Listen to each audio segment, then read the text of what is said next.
Du roi Léopold II à l'arrivée des missionnaires au Congo belge, de voir des prêtres et pasteurs blancs dans cette patrie. Révérend père, pasteurs et chers compatriotes, soyez les bienvenus dans notre grande patrie du Congo belge. La tâche qui vous est confiée de remplir est très délicate et demande beaucoup de tact.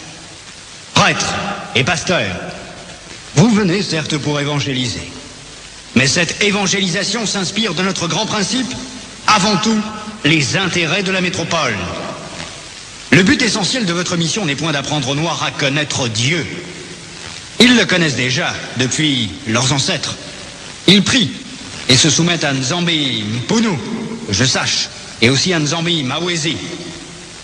Ils savent que tuer, voler, coucher avec la femme d'autrui, calomnier, insulter, est mauvais. Ayons le courage de l'avouer, vous ne venez pas leur apprendre ce qu'ils savent déjà. Votre rôle est essentiellement de faciliter les administrateurs et les industriels, c'est-à-dire que vous interpréterez l'évangile de la façon qui sert le mieux vos intérêts dans cette partie du monde. Pour ce faire, vous veillerez entre autres à désintéresser nos sauvages noirs des richesses dont regorge leur sous-sol, afin d'éviter qu'ils s'y intéressent ou qu'ils nous fassent une concurrence meurtrière, rêvant un jour à nous déloger de cette partie avant que nous ne nous enrichissions. Votre connaissance de l'Évangile vous permettra de trouver des textes qui recommandent et qui font aimer la pauvreté. Par exemple, « Heureux les pauvres, car le royaume des cieux leur appartient. » Il est plus difficile pour un riche d'entrer au ciel qu'à un chameau de passer par le trou d'une aiguille, etc. Vous ferez donc tout pour que les nègres aient peur de s'enrichir pour mieux mériter le ciel. Les soutenir petit à petit pour qu'ils ne se révoltent jamais un jour. Les industriels et les administratifs seront obligés de se conformer à ce que je vous recommanderai, à vous prêtres et pasteurs blancs, de temps en temps, pour vous faire craindre, de peur de courir à la violence, injurier, battre. Il ne faudra pas que les nègres ripostent ou se nourrissent de vengeance. Pour cela, vous leur renseignerez par tous les moyens et vous insisterez pour qu'ils suivent l'exemple de tous les saints qui ont tendu les joues, qui ont pardonné les offenses, qui ont reçu les crachats et les insultes sans tressaillir. Il faudra les décourager et les détacher de tout ce qui pourrait leur donner le courage de nous affronter. Je songe ici spécialement à leurs nombreuses fétiches de guerre qu'ils prétendent ne point abandonner. Votre action doit porter essentiellement sur les jeunes, afin qu'ils n'hésitent point de nous saluer. Quand le commandement du Père est en contradiction avec celui des missionnaires, qui sont les pères spirituels de leurs âmes, vous insisterez particulièrement sur la soumission et l'obéissance, même aveugle. Cette vertu se pratique mieux quand il y a absence de critique.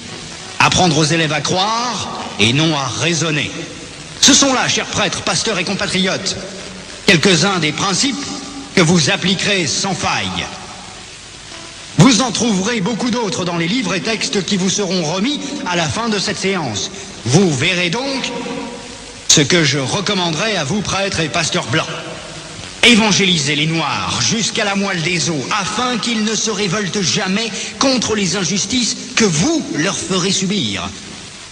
Faites-leur réciter chaque jour « Heureux ceux qui pleurent, car le royaume des cieux leur appartient ».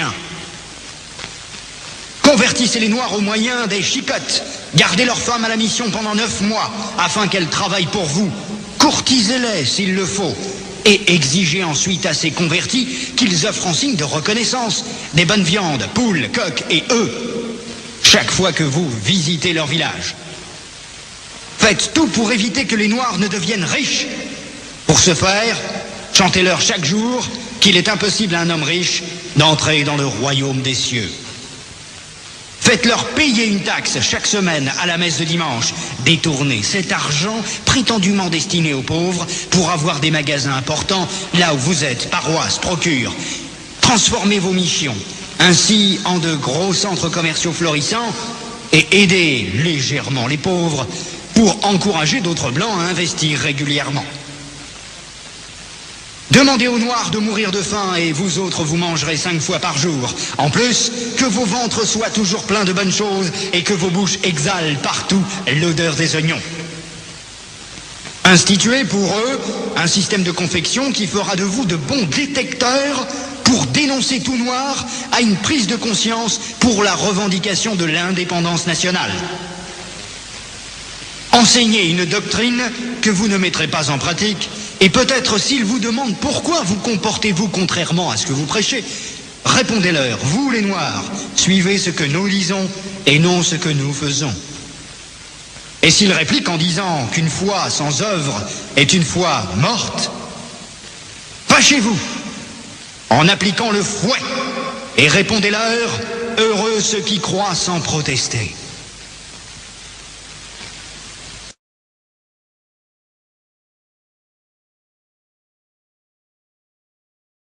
Dites-leur que les statuettes que vous gardez chez vous sont l'œuvre de Satan. Confisquez-les et allez remplir vos musées, ainsi que ceux de Ternérine au Vatican. Faites oublier aux Noirs leurs ancêtres, afin qu'ils adorent les vôtres. Ils ne les écouteront jamais, par exemple, les saintes, la Vierge Marie, Sainte Thérèse, Saint Martin. Faites-leur prier en les mettant à genoux comme punition.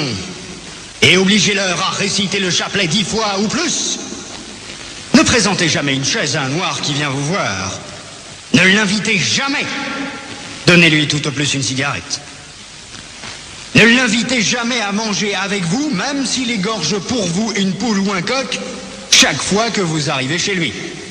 Bref, lorsque vous aurez accompli tout cela, notre pays, la Belgique, sera très riche, et c'est plus tard seulement, lorsque les Noirs auront compris que nous essayerons de les aider pour l'amour de Dieu, car on ne réveille pas un chat qui dort. Je vous en remercie vivement, le roi des Belges, Léopold II.